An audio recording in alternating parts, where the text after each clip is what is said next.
Mo mua ona toi whalofa ma whatalofa atu si o tātou ainga nei vaenga o le fiafi i le suafa ma malu o tātou li o Yesu Keriso e whatou lima tuai le tautua mala unanga Global Kingdom TV i le Manava o ngā ruenga le nei fo e fiafi ma lo le soifua manuia ma lo fo i le tauatai ma lo le folau ma lo le olusai fo i tiu te whai o le nei aso ia leo tātou to ai tau nuu mai i le Manava o ngā ruenga le nei fiafi anga le mai le tua whaftai lana whaamalolonga e maise lan taita inga ia te i tātou ua mawhai ai on tātou au lia mai le nei fiafi whaamalo atu lipa ia man malo si o tātou atu nuu ia mai lato umalava na usu seu i tiu te mawhai o le nei fiafi ma lo le soifua manuia ma lo whaamalosi lea ua umafo i ngā ruenga ma lava singo le nei aso ia o tu mau pea leanga le lei o le atua ia te i tātou umalava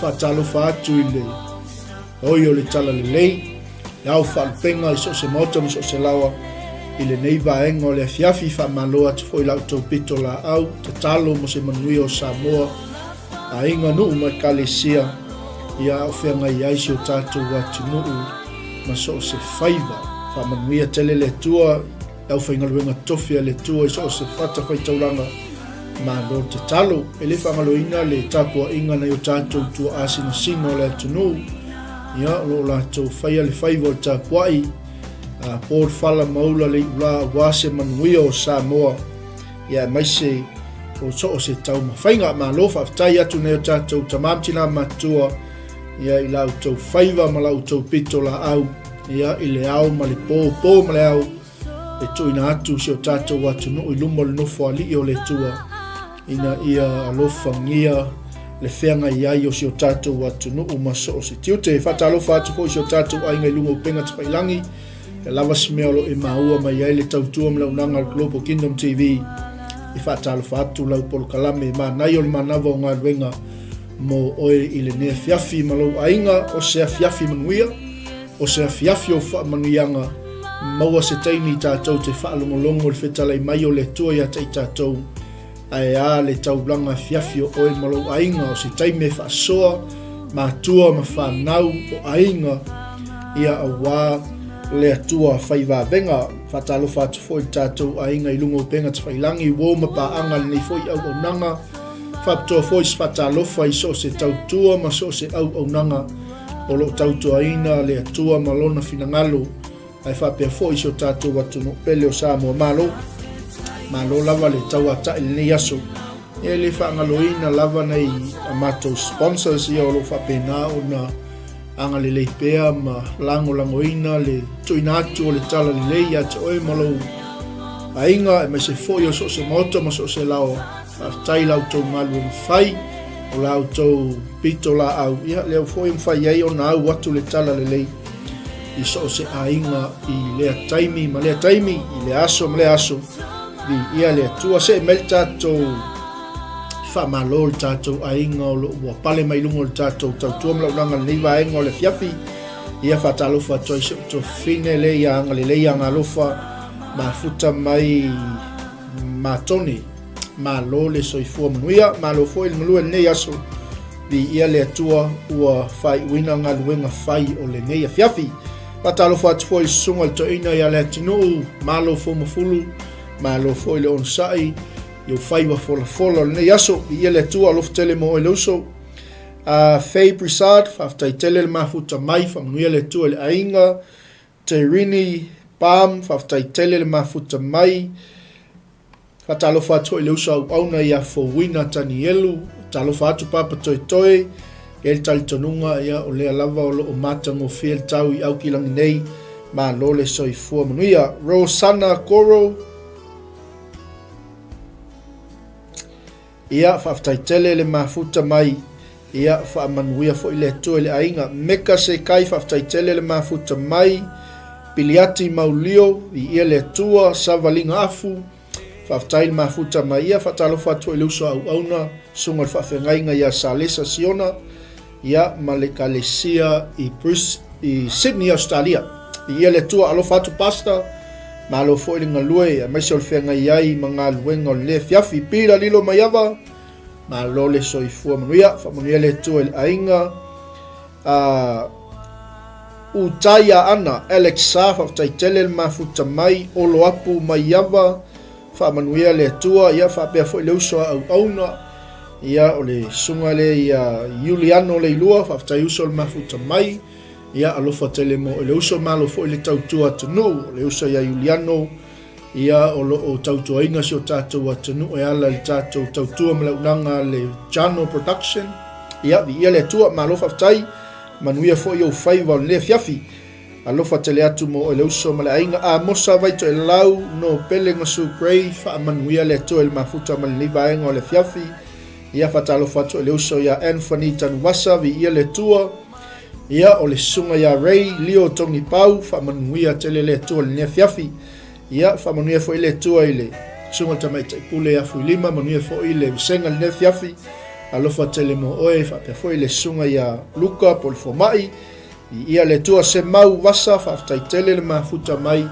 whamanuia le tua i sio tātou ainga Tamara tala SF puleai ia whamanuia fo i le tua i le mafuta mai o le tofine alofa tele atu mo oe ma le ainga Susana sa nonuola whamanuia tele le tua Tony Toala vi ia le lii tau tua le maota siu Yeremia whamanuia le tua i le neia fiafi ia o nisi ia o le tātou ainga le ua pale ma le tātou au nanga le liva ainga o le fiafi moli tele atu le whaftai tele i lo mafuta mai i lo awai mai ia whaatanga fo i nei taimi ma nei tula ia se o tātou whaalongolongo ai whetalai mai le atua mo i tātou ne fiafi lewa e sila mai lungo le tātou polo kalame o le tātou Manai o le Manava o Galuega o le alofa moni e iaile o inga o le alofa moni e iaile o inga whaftai tele lo sunga to ina le tinu o le au anga ia to el tātou polo kalame Manai o le Manava o Galuega mal tātou tusil na mua granito i mua ia o lon fai upu mua ngai tolu suma tas tapa au la faele Natasha Moetu Angeline mai leoi whaftai tele le mafuta mai o le alofa moni e yeile o inga o le finangalo lava leo le tua mo lana i kalisia mo lana whanau mwhai ona whaasavalia i tātou i le sasa malea o inga tātou te iloa ai o loo alofa mai le tua ia te i tātou ma o ao i tātou ma o a i tātou e whapena umalava le tātou savalinga o lo iai fo lei fo launga o lo tātou iai ina ia tātou i loa le lei le fina ngalo le tua ia e maise o lona fesoso ni mai a te i tātou le alau o tātou iai pa sila i tātou tusi o le talanoa mai o le apostolo i le kalesia malana o ao mai po lana ao inga i le kalesia ona o le alofa e whapena umalava sa mola tunu pele i le soifuanga sa tātou wola mai ai o le alofa moni o mātua i whanau ia e sasa e a oai e a puapuai ina ia tonu le savali ma whapena ona savali i taiala o le tua e manuia ai whanau e whapena la le tātou Manai o le Manava o Galuega le fiafi ona o leo wato e tala noa mai le apostolo i le kalesia e le whapeo tala noa i se kalesia fo i le na ona whapotopoto ia mawhai sauninga mai se ilonga lava e o le ale polo kalame ia whatoa ngai oi le kalesia le ai o le talanoa mai o le apostolo i le kalesia o le kalesia o e ua whaapa ia ina ia ke riso Yesu pea tātou wawa ai le lei le talanoa mai o le tuspa ia te i tātou o lea ua toe tusi atu le apostolo i le kalesia Korinito o le alofa moni o te ao i atu wai ia te outou o e ua whaapa ia ina ia ke riso Yesu o le vaenga mua la leo te fia whaasoa to le tātou Manai o le Manava o Galuega le nefiafi o tātou o le kalesia ua whaapa ia ina mo ke riso lua fai mai le apostolo Paulo Korinito o toua vala awina e fai mtangata pa ia e fa pena uma foi le ata o le fo launga le tātou te iai e le ngata o fa pa ia ina i tātou le kalesia ia Keriso a ua vala awina fo i tātou e fai matangata pa ia fai mai la ia o tala le apostolo i le kalesia Korinito e le ngata o tou o whapa ia ina ma ua wala a wina e whai mtangata pa ia ai atoa uma mai wala a watu i le suafa o le alii o Yesu Keriso i mea uma lava vi ia le alii o ai e whaatonga o ai alanga o ai e wala au le suafa o le Keriso le ulo o le kalesia o lo tātou o lii mo lo tātou whaaola fai maila ia tala la apostolo le kalesia o tou ia lea ua o tala noa atu iai ona o le alofa moni o le alofa e iai lea o inga mai lea o le apostolo Korinito ia iate o tou le alofa tu noa ma le manuia mai le tua lo tātou tama ma le alii o Yesu Keriso e matango fie le whaasoa le nefiafi pe a fai tau i le fionga le tua o lo o toi wha manatu mai ai i le kalesia i Samoa le kalesia a Keriso i le taimi le nei le kalesia o e ua wha pa ia ina le kalesia o e ua wala awina e whai mtangata pa ia wha tasi mai latou uma o e wala a watu le suafa o le Keriso leo mai leo le apostolo Paulo o te whaafitai atu i ate o tou Korinito i lo ua tua e le au noa ono o tou malava ni ia leli o le alofa mai leo le atua lea ua ia foa ina mai ai ate o tou Keriso ni ia leli mai leo le apostolo e le ngata awane ngalo ia te o tou Korinito o tou o tangata ua whaapa ia ina mo Keriso o tou ua wala awina e whaim tangata pa ia o tou wa alofa ina e le tua ua foa ina mai iai le atali pele to tasi o le tua ina ua whaata mau a inga ina o tou e ia i mea malava sa le aini a tātou mea sa tātou o mai male le ai o ni mea aya lea wa e tamau a inga, lea wa e manuia, lea wa tātou manuia, ona o Keriso Yesu. Ni ia leli. Lea la e wha manatu mai e le apostolo i le kalesia Korinito, ma le kalesia Keriso le taimili nei, o whea lava se meo e mai mua whaafofonga mai ai, Kerisiano le a inga pele o le whaatotua, o tātou o le kalesia o e ua whaapa ia ina mo Keriso, o tātou o le kalesia, o e ua wala awina e whaim tangata pa ia, o i tātou o le kalesia, o e wala a watu i le suafa o le whaaola i mea umalawa.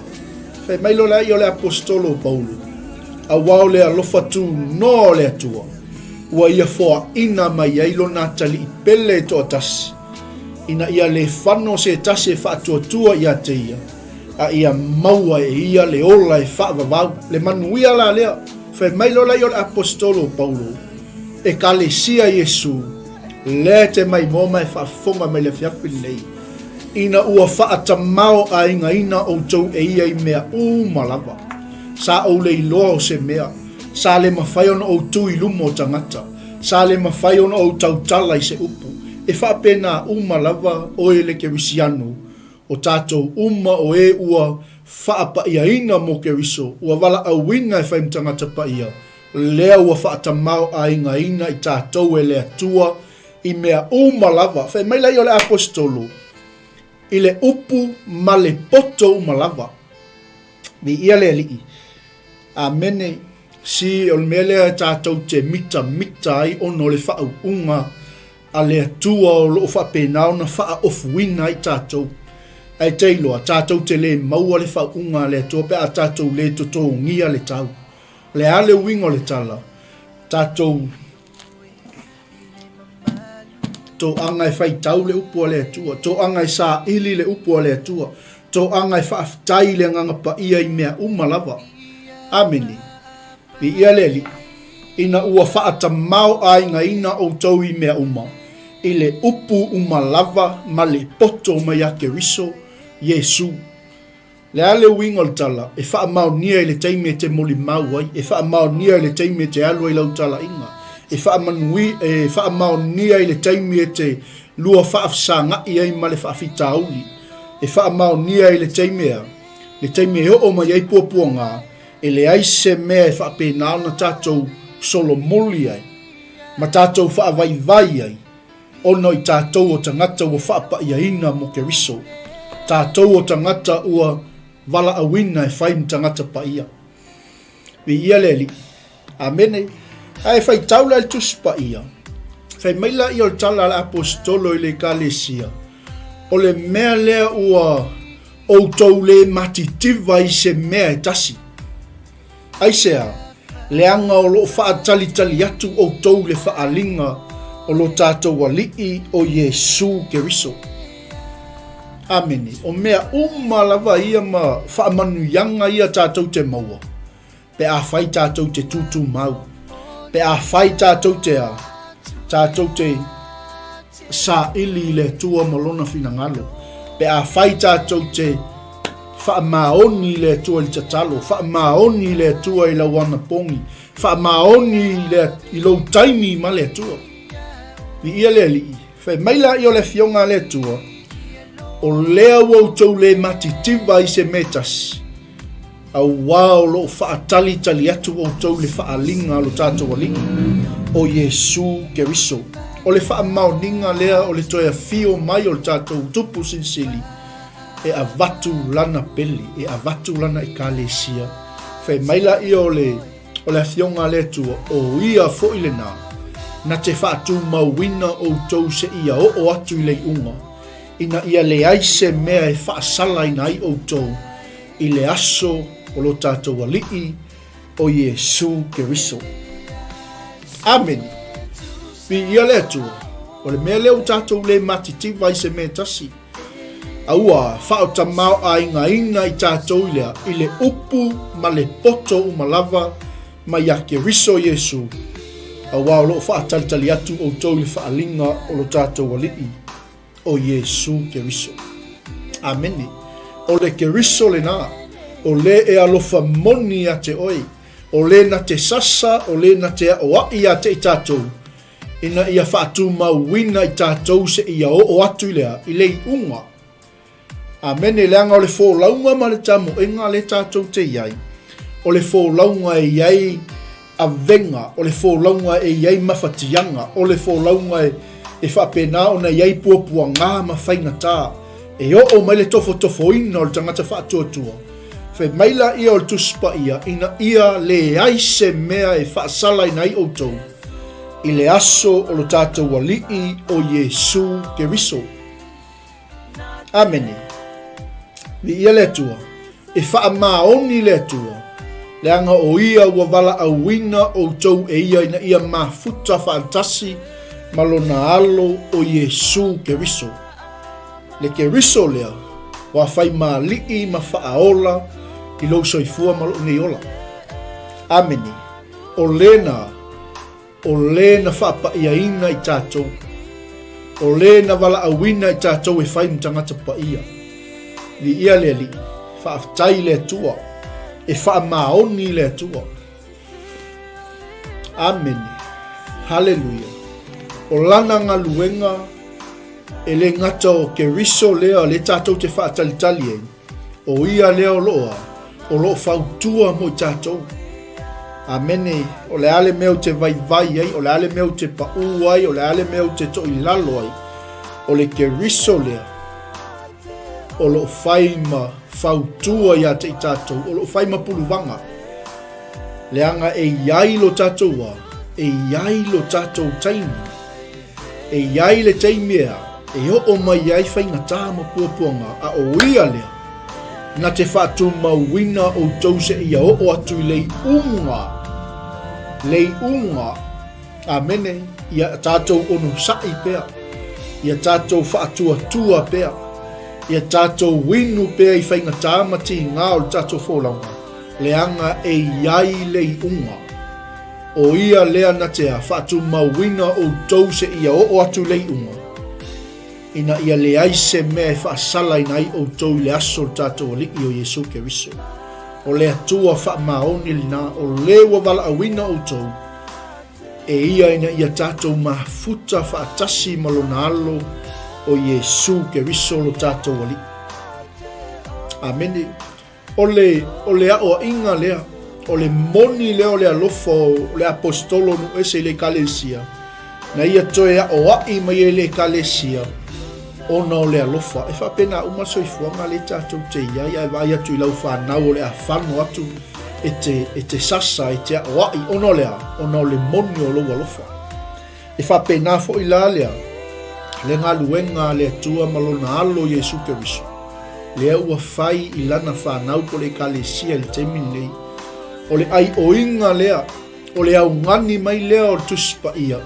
Pei o na au ngani o le apostolo I le kalesia. Whai mai lai o le apostolo. Korinito, te ai oi atu ia te outou. Ina ia tasi la outou upu umalawa. Ina ne iai ni maa seinga ia te outou. I ia leli.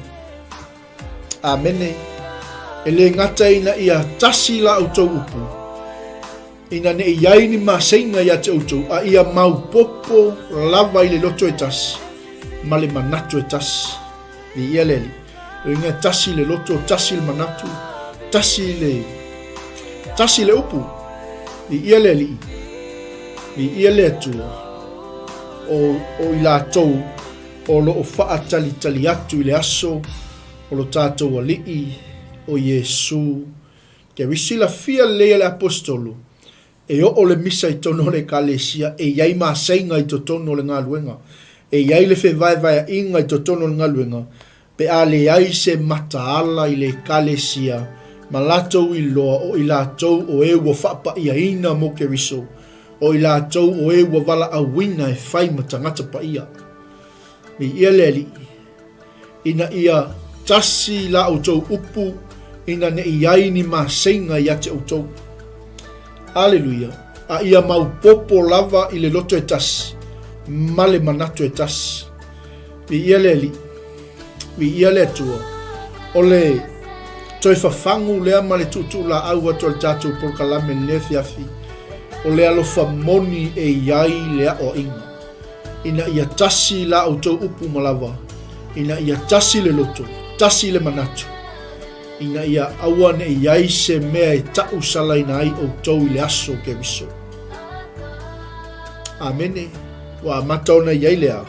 Whewaiwai inga I totono le kalesia o nisi whai mai. O au o lo sa Paulo, o au o lo sa Apolo, o au o lo sa Kefa, o au o le sa Keriso. Mai lai o le apostolo. Korinito po ua fele ea Keriso. Pena whaasātauroina ea Paulo e suyai outou. Pena papatisoina ea outou I le ingo Paulo. Mi ia leli. Hallelujah. O le tātou Manai lea I le Manava o Galuega le fiafi.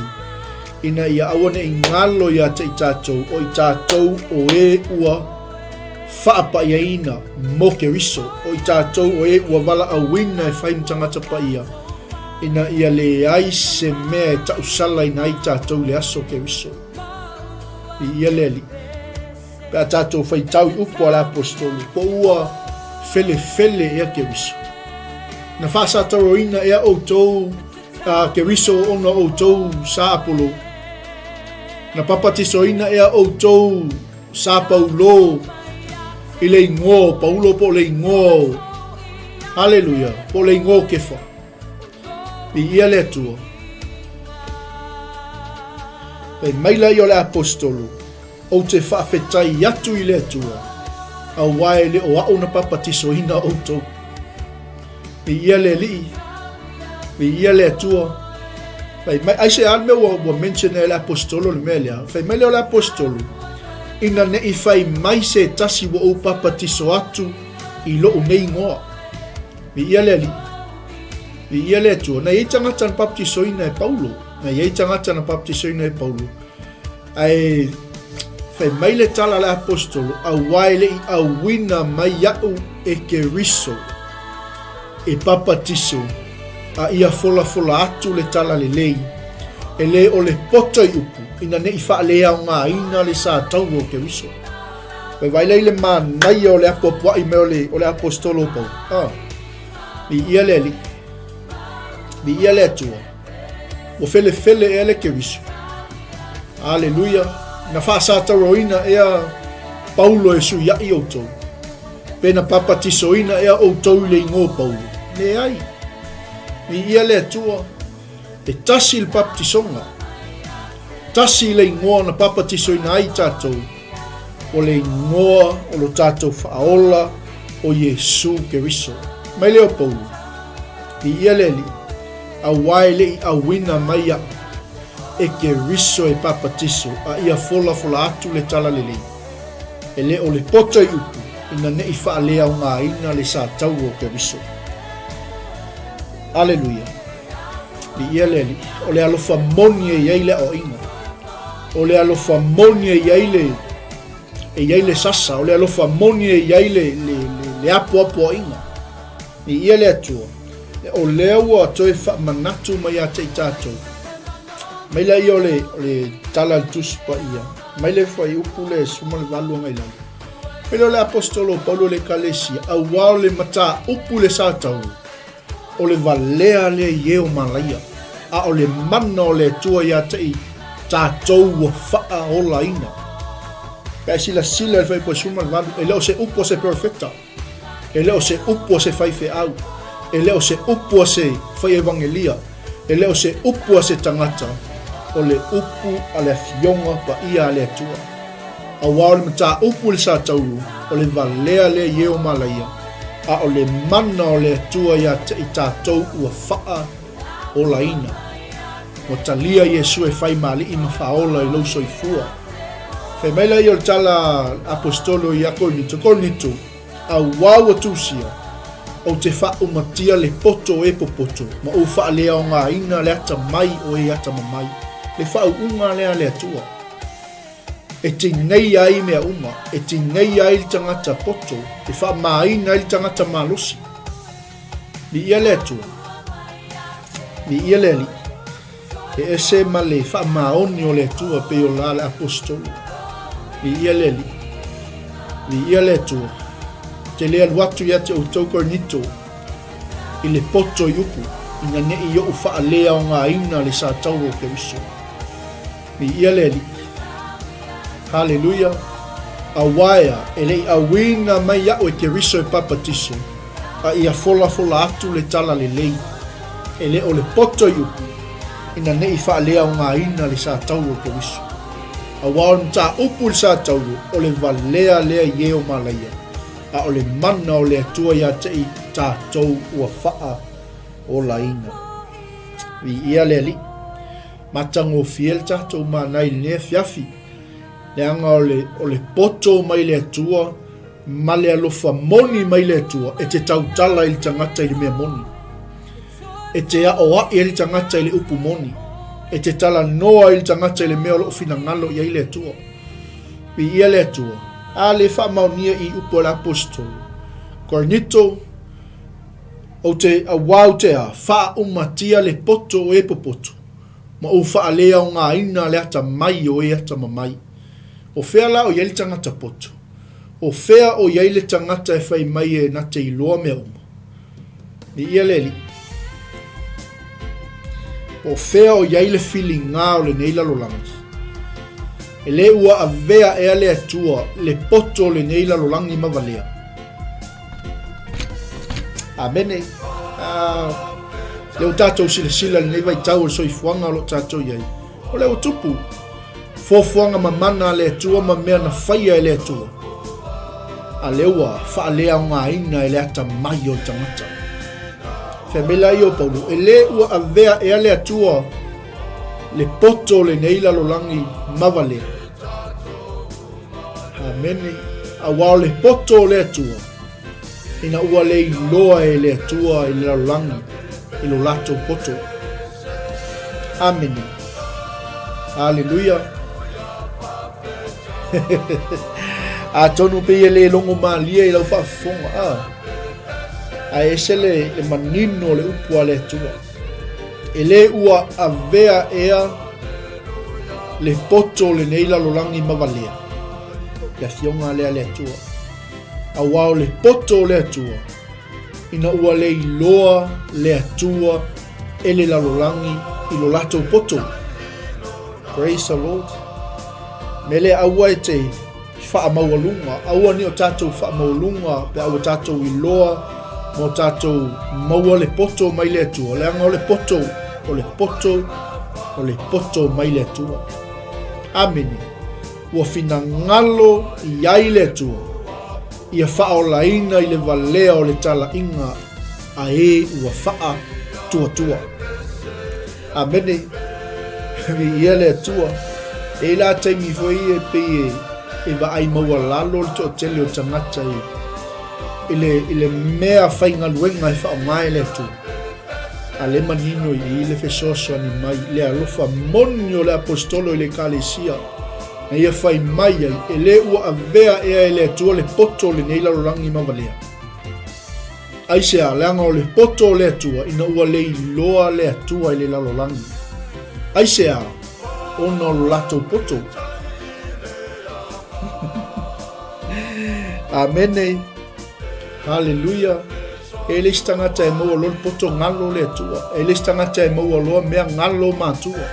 E le stangata e maua lo le manuia ngalo lea. Ngalo tangata na tatalo mo ia ngalo le au auna le atua ngalo le ainga nanga le leia te ia. Ia le li ngalo le atua o le puna o mea uma. Praise the Lord. Ina ua le iloa le atua I le lalolangi lo lato poto. Ua fina ngalo ai le atua ia. Whaolaina ai I le valea o le tala inga a e ua wha tua tua. Praise the Lord. O le ata mai na ma le tō wha poto o le atua. E na te wha o ngā ina I tama vale vale. E na te wha o ngā ina I mea vai vai. E whaia ai le tala inga. Ina ia poto ai le tangata. Le tala doma I le upua le tua. Amen. Ia le li I whaolaina ai I le valea o le tala inga a e ua wha tua tua. Praise the Lord. Mai leo le fionga le tua ua tatou whai tau e le fiafi.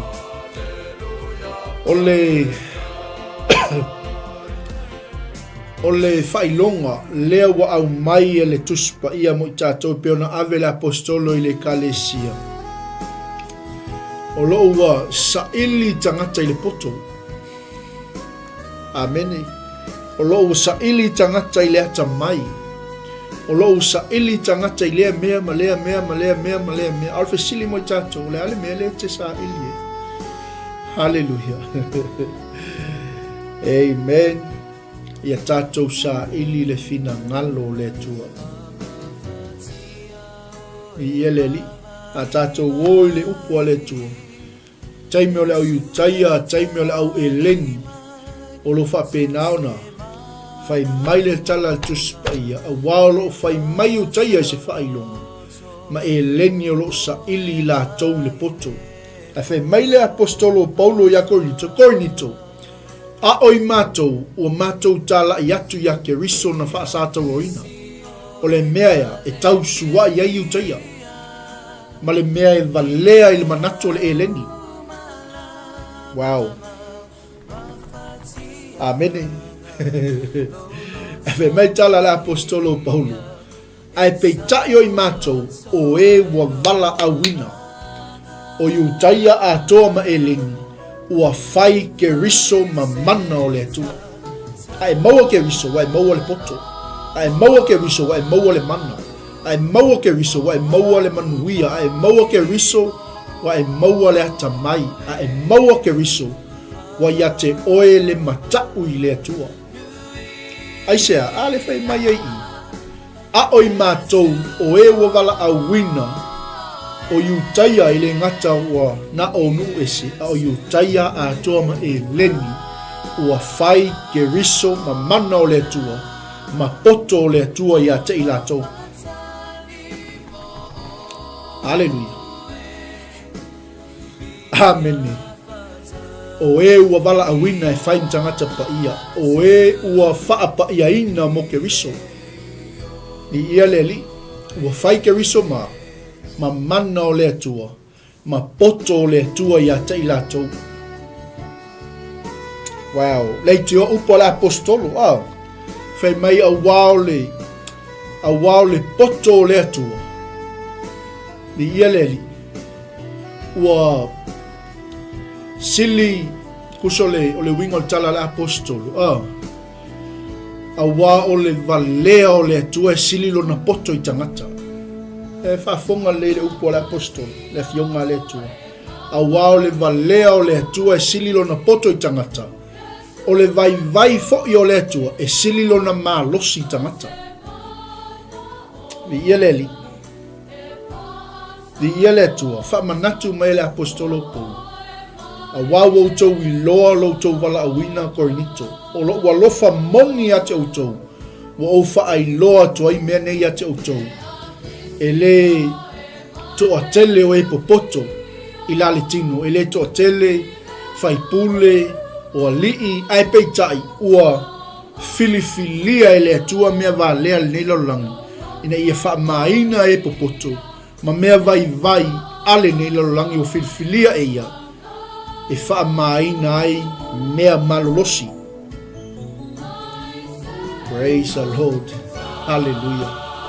O le alofa moni e iai lea o ina. O le moni leo le loto le apostolo I le kalesia. Na ia o ai ato I le kalesia. Na ia apo ai ato I le kalesia. Na ia to I wha manatu ato I le kalesia. O I la tau o tangata ua whaapa ia ina mo ke riso. O I la tau o e ua wala awina. O tangata pa ia. Ua filifilia e le atua e whai ma mea whai ngā luenga I lona fina ngalo. Praise the Lord. Whao ngala e le atua tama vale. Whao ngā e le atua mea vai. Whao ngā e le atua le valea ma le vai o le tangata. E wha maina ai o e popoto, o e malolosi o le neila lolangi. Amene. Mi ia le atua, ua filifilia e le atua. Mea malawa. Tātou te whaalea o ngā ina ai. Le poto ma le ata mai o le neila lolangi. Hallelujah. Praise the Lord. Ia, mi ia le li o tātou whala I au le nā tōm tau e fo tātou ne whiawhia o e tāpena mō lau mafutanga ma lau ainga. Ia iai le mana o le tua ia te o e tea. E te tau tala I le upo le poto. Le upo le malama. Le ia le li. E le whaapea tātou te maua le mana. O na tātou soli e le o le stangata le ai. O le ngaluenga e whaia I le alofa. Amene. O le ngaluenga e whaia I le wha pale. O le ngaluenga e whaile ono sa. Amene. Li ia le atua whaai ula tātou tuswai tau ne fiafi. O le fesoso ni mai o le atua ia te tātou e peo na tala noa mai le apostolo nu ese le kalesia. Aleluia. Li ia le li. Ianga o iai tangata o nuu ma mea whaatau waa ni laulanga. Ua filifilia ai e le atua I tātou. Ina ia whaalea o ngā ina mea o iai. Praise the Lord. Nale aunga ma le wha moi.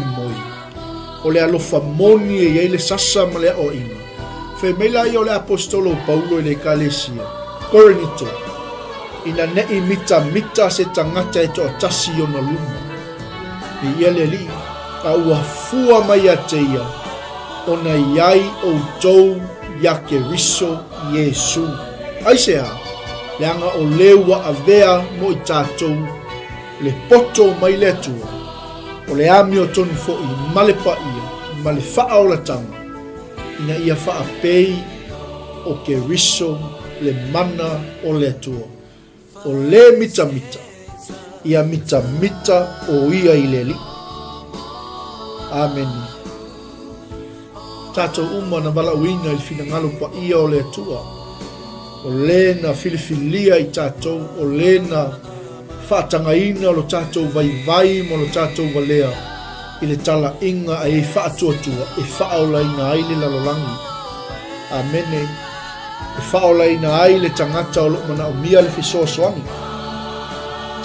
Praise the Lord. I ia le atua.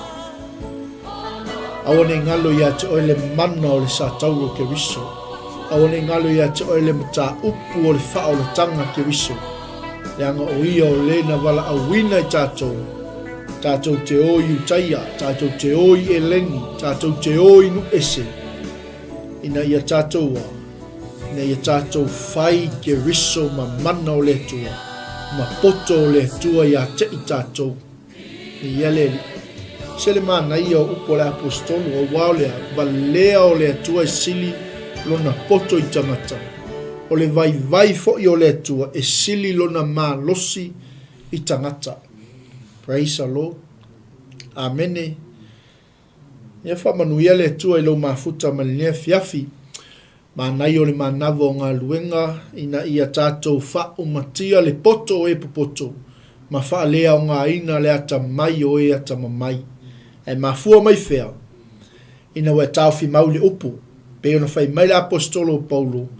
E le ona o hau upu ne mita se tasi.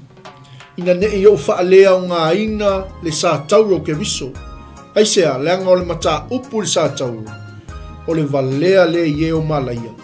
A o le mana o le atua ia te I lātou o whaolaina. Praise the Lord. Amene. O lea langa kau e vesi le kalesia. Matau iai le whewaiwai inga I tono le kalesia. Matau iai na iai manisi awa onga se sei to tono le kalesia. Efe mai Paulo. Korinito ele I awina mai yao e keriso e papatiso. Aina awina mai yao e keriso.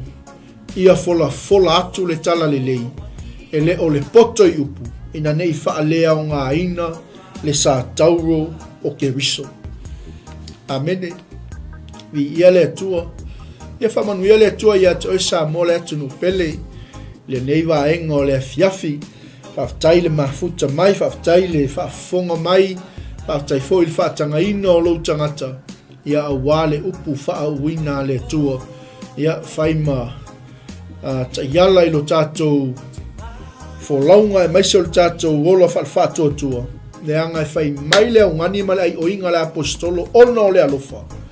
Korinito, o te ai oi atu ia te outou. Ia tasi la outou upu malava. Ina ne iai ma senga ia te outou. Ma ia mau popo outou le loto e tasi ma le manatu e tasi. Ai mea umai ai totono le e kalesia, totono le ainga, totono le kampani, totono le whaala potopotonga le nei te iai. Te whai atu e moni le alofa. Vi ia le ali. E le aise fe mate ai. E le aise fe vai a ina I totono le kalesia, totono o se mea lava. Pea tasi le upu. Tasi le loto, tasi le manatu. Pei o le aioinga le apostolo Paulo I le kalesia. Le anga e le whaingofie le kalesia. E le whaingofie fo le tala noa me le apostolo. Le anga esele o le loto atoa ma le fatu atoa le apostolo. O le kalesia le anga laea. O le whaatalitali le fio mai o keriso. A ia whaatu mauina le kalesia se ia o I le unga o le wha moi moi. Ne I tau salaina I tātou I le aso keriso. Amene. Mea lean whai mai le apostolo Paulo. Korinito, ua whaatamau a inga ina o tau I mea umalawa. I le upu ma le poto mai le atua. I ia leli, o le mea leo o tau le mati tiva I se metas. Le anga o lo tau whaatalitali atu I le whaalinga. Po le toi a fio mai. O le tātou alii o Yesu keriso. O ia na. Na te whaatu mawina o tau se ia o atu I le iunga. Ina ia le aise me whaasala ina I o tau le aso o lo tātou alii o Yesu keriso. Amene. Awala ne ngalo ia te oe kerisiano sa mo le atunu pele, sa mo le atunu tofi.